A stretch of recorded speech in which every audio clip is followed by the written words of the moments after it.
हमारी स्ट्रैटेजी ये होती है जो भी बच्चा हमारे पास आएगा, हम एकदम शुरुआत से एकदम बेसिक लेवल से पढ़ाते हैं।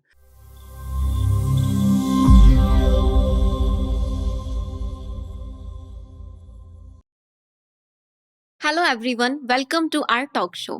This side Sonam Chaudhary from Plutus Academy. जैसा कि हम आज बात करने वाले हैं मिस्टर मोहित शर्मा सर के बारे में, जो कि प्लूटस एकेडमी में लास्ट 5 ईयर से मैथ्स फैकल्टी हैं। So hello sir. Hello ma'am. So sir, मैं ये जानना चाहती हूँ कि जो हमारे गवर्नमेंट एग्जाम के लिए एसएससी और बैंक के जो स्टूडेंट्स हैं, तो उनको अपने इस एग्जाम को प्रिपेयर करने के लिए क्या सही स्ट्रेटजी होनी चाहिए? सबसे पहले मैम, बच्चे जिस भी रेस्पेक्टेड कोचिंग या फिर जिन भी रेस्पेक्टेड टीचर से वो पढ़ रहे हैं, सबसे पहले उन्हें अपना सिलेबस पूरा करना पड़ेगा, कंप्लीट सिलेबस।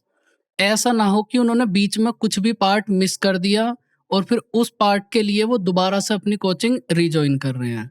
सबसे पहला तो हमारे पास यही होता है कि आप जहाँ भी जिस भी कोचिंग में पढ़ रहे हो, अपने सिलेबस को एक बार पूरा कंप्लीट करो और उसके बाद जो भी टीचर्स आपको नोट्स वगैरह जो भी चीज़ प्रोवाइड कर रहे हैं, तो उनका आप रेगुलर बेसिस पे रिवीजन करो।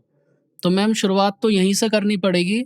शुरुआत के लिए कोचिंग जॉइन करनी पड़ेगी और उसके लिए आपको फिर जो भी टीचर्स नोट्स वगैरह देंगे, उनका आपको बार-बार रिवीजन करना पड़ेगा। ओके, ठीक है। ओके सर, तो नेक्स्ट क्वेश्चन मेरा आपसे ये है कि जैसा हम लोग जानते हैं कि आज भी स्टूडेंट्स की मेंटालिटी ये है कि मैथ्स बहुत टफ सब्जेक्ट है। तो मैथ्स के लिए अगर बच्चा गवर्नमेंट लेवल पर अपनी प्रिपरेशन कर रहा है, तो कम से कम कितना टाइम उन्हें देना चाहिए? मैम देखो, सबसे पहली बात तो सारे ही सब्जेक्ट टफ होते हैं।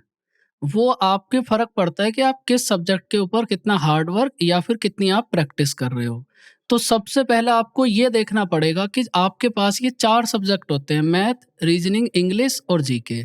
इन चारों में से जो भी सब्जेक्ट आपका वीक है, जैसे अगर मैं अपनी बात करूँ, तो मेरा मैथ शुरुआत से ही बढ़िया था, तो मैं मैथ को थोड़ा कम टाइम देता था और उसके मुकाबले में इंग्लिश को थोड़ा ज़्यादा प्रेफ़रेंस देता था, उधर थोड़ी ज़्यादा मेहनत करता था। ऐसे ही अगर किसी का मैथ वीक है, तो वीक को स्ट्रॉन्ग करने का एक ही तरीका होता है, आप उस पे टाइम ज़्यादा इन्वेस्ट करो, उस चीज़ की प्रैक्टिस आप बार-बार करो। अब ये आपके ऊपर डिपेंड करता है कि आप चीज़ों की कितनी प्रैक्टिस करते हो। Okay sir, right. देन तो मेरा नेक्स्ट क्वेश्चन आपसे ये है कि जैसा कि सभी को पता है प्लूटस एकेडमी नंबर 1 पर आता है गवर्नमेंट लेवल पर एसएससी और बैंक एग्जाम के लिए। तो इस बारे में आप क्या कहना चाहेंगे? लाइक जैसे मॉक टेस्ट हुए एंड आपका लेक्चर्स हुए, रिकॉर्डेड लेक्चर्स की फैसिलिटी भी आप प्रोवाइड कराते होंगे।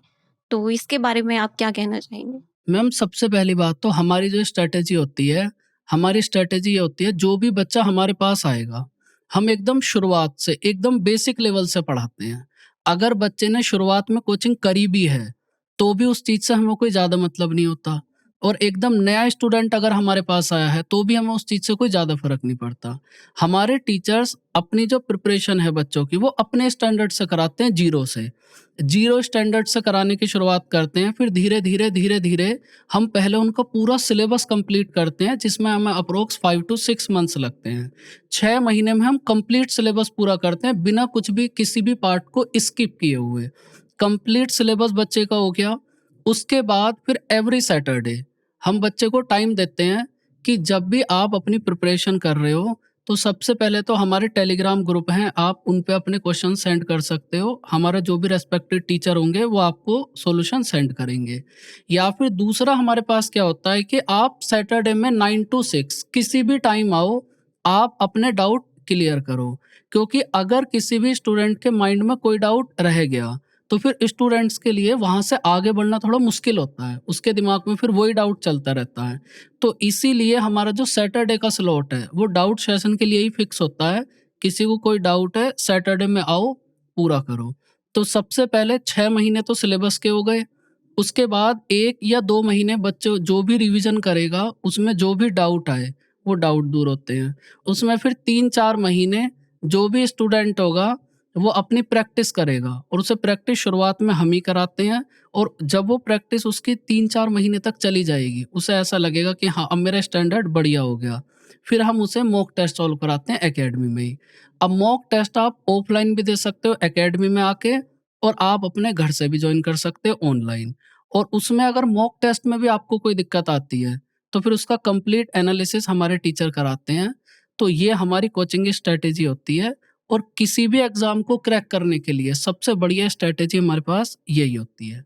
सबसे पहले सिलेबस, फिर रिवीजन, फिर mock test, revision, mock test, बस यही प्रोसेस हम 1 साल तक करते हैं और लगभग 1 साल के अंदर हम बच्चे का कंप्लीट सिलेक्शन दे देते हैं।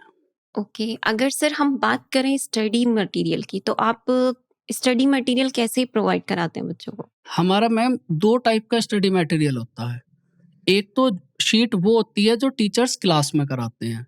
एक शीट बच्चे को घर के लिए मिलेगी। तो सबसे पहले कोई भी टीचर क्लास में बच्चों को कॉन्सेप्ट वगैरह समझाते हैं और जैसे ही टीचर ने वो कॉन्सेप्ट समझा दिए, तो उसके बाद नंबर आता है प्रैक्टिस का। प्रैक्टिस के लिए हम अलग से शीट देते हैं और उसके बाद स्टूडेंट्स को हम बुक और अलग से देते हैं कि जब आप ये सारी चीज़ों को कर लो, तो फिर लास्ट में हमारी इस बुक से आप प्रैक्टिस करो। हमारी एकेडमी की सारी बुक्स एकदम टॉप क्लास हैं, सभी की सभी हमने बढ़िया स्टैंडर्ड की बुक बनाई हुई हैं। आप सिर्फ़ हमारा स्टडी मटेरियल कर लो, आपको उससे बाहर कुछ भी करने की ज़रूरत नहीं है। जैसे कि हमारे बच्चे हैं जो लास्ट ईयर्स में टॉपर निकले हैं, Mansi Goyal all India 15 rank, Sachin CGL में select, Manish all India 56 rank CPO, ये सब अपने ही स्टूडेंट हैं। और हम हर एक स्टूडेंट के साथ ये स्ट्रैटेजी फॉलो करते हैं। सिर्फ हमारा स्टडी मटेरियल पढ़ो, जो हम पढ़ा रहे हैं सिर्फ उसी पे फोकस करो, बाकी किसी चीज़ से आपका कोई मतलब नहीं है। ओके, सो सर आपका न्यू बैच कब से स्टार्ट हो रहा है? मैम वैसे तो हमारे एवरी मंथ 2 बैचेज़ स्टार्ट होते हैं, लेकिन अभी प्रेज़ेंट में हमारा बैच नेक्स्ट वीक में स्टार्ट होगा, हमारी सभी ब्रांचेज़ में। Thank you so much sir, your valuable time. So next batch के बारे में जैसे सर ने बताया, नेक्स्ट वीक हमारा न्यू बैच स्टार्ट हो रहा है and so I hope so कि ये वीडियो आपके लिए काफ़ी हेल्पफुल रहेगा। जो भी आपके क्वेश्चंस थे वो सभी सर ने आपके क्लियर कर दिए हैं एंड इससे ज़्यादा इन्फॉर्मेशन के लिए आप हमारे वेबसाइट पर चेक कर सकते हैं एंड लाइक एंड सब्सक्राइब कर सकते हैं।